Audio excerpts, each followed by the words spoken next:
start with your team use. Are there likely to be any changes to the squad from Sunday? For the squad, I don't know yet. We have just uncertainty about Koscielny that we checked this morning.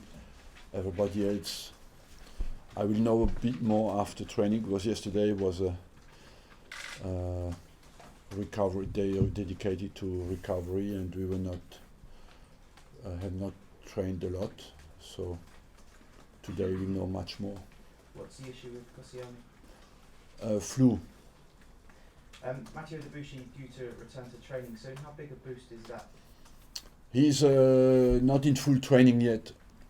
He will be, I think, in full training on Friday. And how are Alex Oxlade-Chamberlain and Danny Welbeck?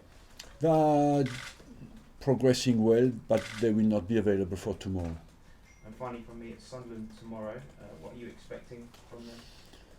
Look, Sunderland is on the search of a point to be safe, so I expect them to be well organised defensively and be sound at the back and try to use all the counter-attacks they can have, or the set pieces they can have to score goals. So we have to put a high rhythm into this game and play with a high level of energy to win the game. Then what chance do you give your team finishing second now? Look, we have a possibility to take the 6 points, but it will not be enough if Man City wins the last game against Southampton. So that is likely. So how many chances we have, I don't know, but the only chance we have is to win our games. And do you feel comfortable about finishing third?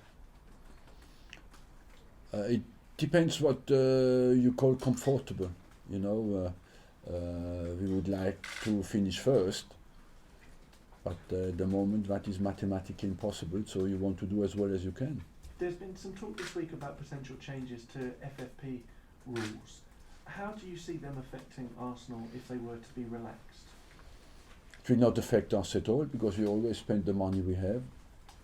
It will affect the clubs who never respected the FFP, and it looks like there is an international pressure to make these rules more flexible because of potential investors in other countries. I believe as well the fact the television contract in England has some other clubs in Europe pushed to make this a bit more flexible for them to compete better with investors investing in their clubs. As well as them wanting to compete, do you think that they also want them relaxed so that English clubs can spend the money that they have from television deals? No, I believe it's more down to counteract the potential investments of the English clubs by the other European clubs, and that the pressure came more from the other European clubs. Raheem Sterling has reportedly told Liverpool that he wants to leave the club. Does that news interest or alert you? No, at the moment we are not in a transfer mode. You know, we want to finish well our season. They put a massive effort in since the start of the season to come back into a potential good position in the Premier League, and we have to focus now to finish well. We have put so much effort in that it would be stupid not to finish well the job. After the transfer period comes after the FA Cup final. Some business is already being done now, and I know that you will be thinking about what business to do. Will you bid for Raheem Sterling in the summer? Look, I do not bid for anybody at the moment, and but in the summer, but in the summer we will bid for people, yes, but at the moment I don't. We are not in transfer mode at all. Is it fair to say you're at least monitoring his situation? Would that be? You want me absolutely to say something that I don't want to say? Well, you're trying to deflect away from talking about him. You can say no, you're not interested, or yes. I do not. I don't like to lie, you know. So if I say I will and I don't do it, you will say to me I've lied. But it seems to fit the criteria that you've looked for recently. Young, technically gifted, English. You talked about the importance of English players here. I promise you that you will be my first advisor in the summer to make the transfers. Is James Milner a player of interest? He's out of contract in the summer, maybe a little easier to talk about, or is he too old for you? 29 now. 29 is not old. As an investment in a player, though. Look, I as I just told you, I'm not. We are in front of a big game tomorrow, and we are not at all focused on that. Would you expect, just on Sterling, to get the same kind of resistance from Liverpool for any future transfers that you did with Luis Suarez? They were adamant they weren't going to sell to Arsenal. Do you think that's still in play? They have the right to decide what they want, you know. But at the end of the day, in our jobs, you need the agreement of the player as well. Jose Mourinho said this week that he can't stop Petr Cech going to a title rival. You fit that criteria. Is he of interest to you? There again, I can only repeat what I told you. And last one, did you have a chuckle last night at the manner of Cesc Fabregas's sending off in the West Brom Chelsea game? Look, I watched it, yes. He has been given a red card, the referee made the decision, and I think he has to accept it. Thank you. On a similar point to Raheem Sterling, Arsene, James Milner, we understand, has turned down a contract of £160,000 a week with Man City this morning. You're smiling there. Is that good news for you? Because you've very much been in the frame for him, haven't you?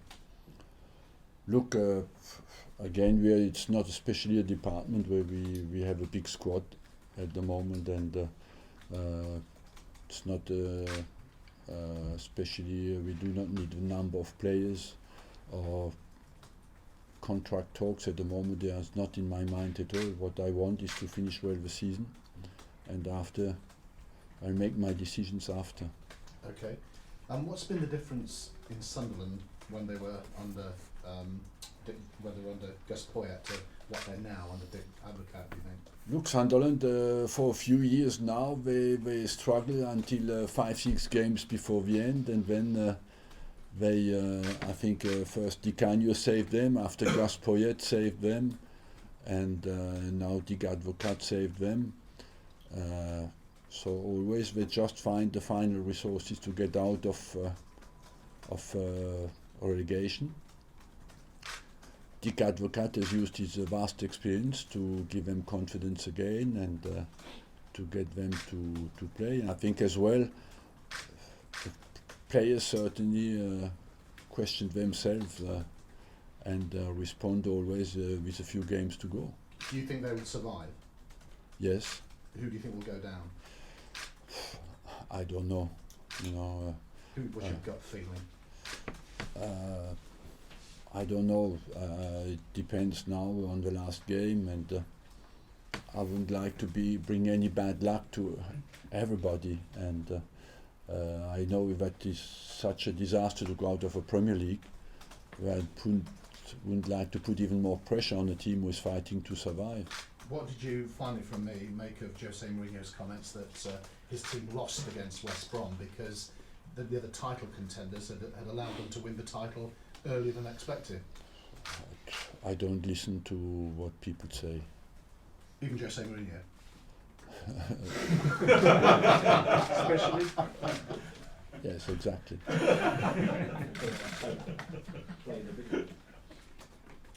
Arsene, if FFP, if the changes come in, if you say they're going to have a negative effect on the English clubs, is that going to make it harder to be successful in the Champions League?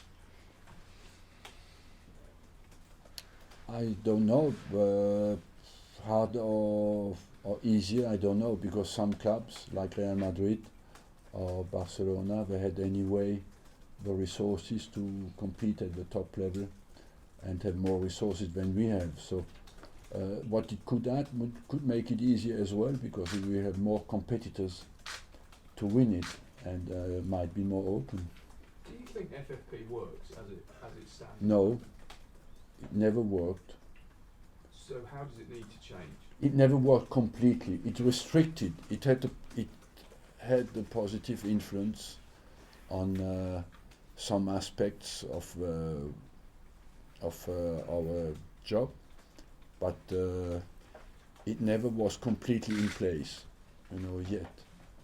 So the only thing you can say before it is completely in place it is already changed and already more flexible.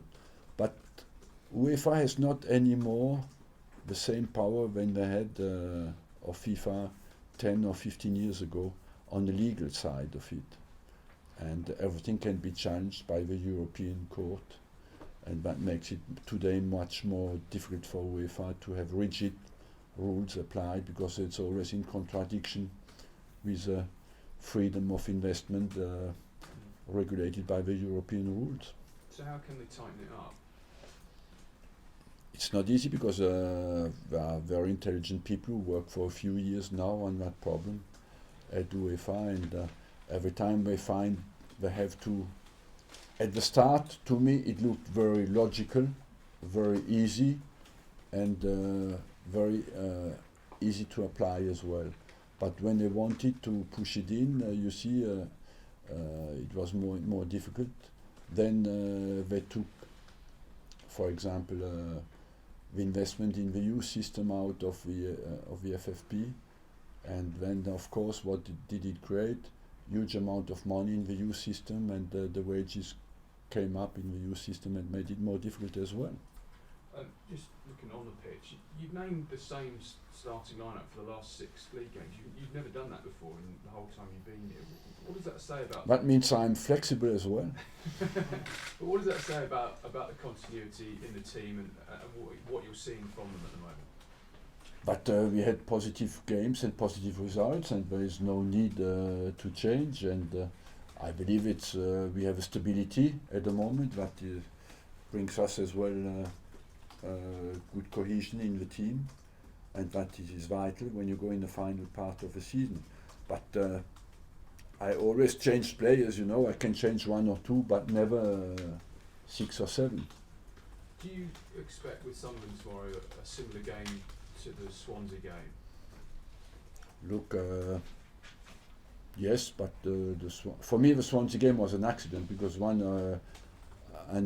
we having analysed it, is one of the game we deserve to win the most, you know, of all the games. We lost 2 in 2 or 3 years now at home, so you can say that's an accident. Arsene, which Arsenal players could we expect to be involved in England under-21s this summer? Chambers. I hope that's it. Oxlade Chamberlain, Wilshere? I don't think, no. You haven't had any indications from... No, I have no indication. If they both were included, what would your issues be with them going to the championships? Look, first of all, Jack Wilshere, if he's available, I think he will go with the full national team, and he's available now. And Chamberlain at the moment is not available, so I looked this morning.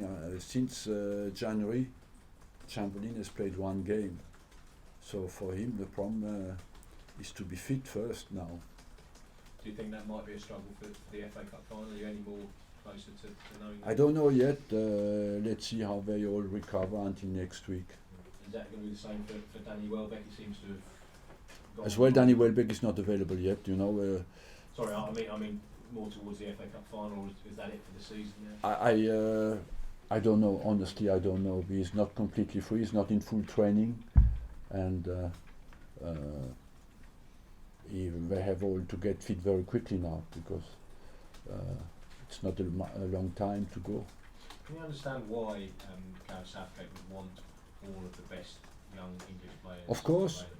Of course, you want England to do well, and I want Gareth Southgate to do well with his team. They have good young players. I think the situation in England is not negative with the young players. I believe that the quality has gone up, and that it's important now that England can win a tournament like that. So should Harry Kane go? The best players should go, who are available should go. Is Harry Kane in there? Will he be in a top team? Will he be in the under-21? I don't know. Jack Wilshere? Why not? Why not? You know, Jack Wilshere has gone before, so I don't know.